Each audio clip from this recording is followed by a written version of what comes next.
السلام عليكم ورحمة الله وبركاته. النهاردة هنتكلم عن الخوذة الإلكترونية وإزاي تقدر تظبطها والمفاتيح اللي فيها هنشرحها بناء على طلبات ناس كتير طلبت مني الطلب ده، فأنا حبيت أوضحها للناس كلها.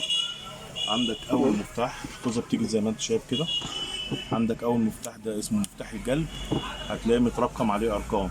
الأرقام دي بتمشي عليها عن طريق الخريطة اللي على الكرتون. مفتاح عندك الستيك اللي هو السلك العادي بتظبطه من 9 ل 13. المج اللي هو الحامل CO2 من 10 ل 13. مج ألمونيا من 10 ل 13.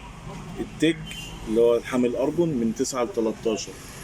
اللحامات العالية اللي هي المغنيسيوم والتيتانيوم تظبطها من 10 ل 13.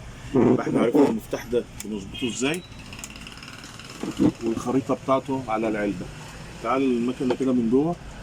عندك طبعا ممكن ده تتشال تتنضف، ممكن دي تتشال ببعضيها كده وتطلع وتنضف العدسة من جوه. تمام. بعد كده بدايتها عادي خالص اهي. تمام.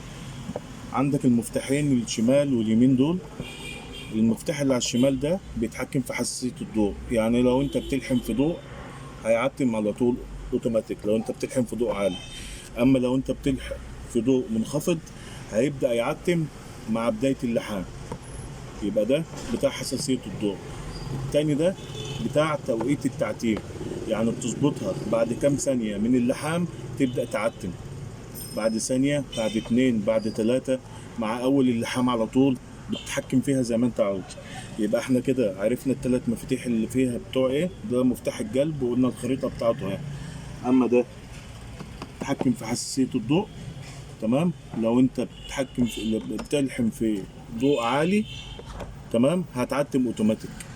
لو انت بتلحم في ضوء منخفض هتبدأ تعتيم مع اول اللحام.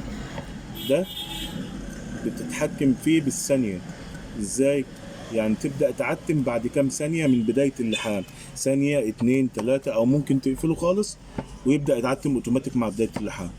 يا رب تكون المعلومة وصلت، ويا رب دايما اشوفكم بكل خير، ونرحب باي اقتراحات نعمل عليها فيديو، وانا تحت امركم في اي وقت. السلام عليكم ورحمة الله وبركاته.